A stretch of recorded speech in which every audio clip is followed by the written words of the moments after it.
Whether you have acquired an old computer and need to update the username or you're just bored and in need of a change, here are a couple of easiest ways to change the registered name on a Windows PC. Now for the first method, you can use the registry editor. So what you can try to do is to review your system protocol by opening regedit, navigate to this location, expand the file by clicking the small arrow,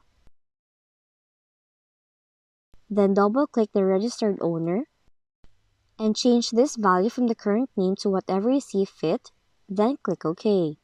Though you have changed the registered user at this point, the default name that will show on the login screen is not bound to the registry item. So to finalize your changes, scroll through the contents of current version until you find a folder entitled WinLogon. Now you have to click on this file, find the registry item labeled default user, then double-click on it to change its value. Now you have to make sure that this value perfectly matches the changes you made earlier. Then to ensure that your changes carried over, you have to open System Information in any operating system. Do it by opening Run, type in the following, then click OK.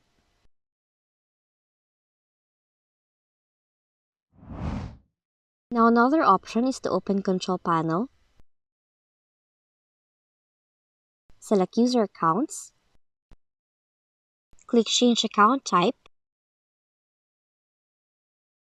click Change your account name, and this will bring up the option to type in a new account name.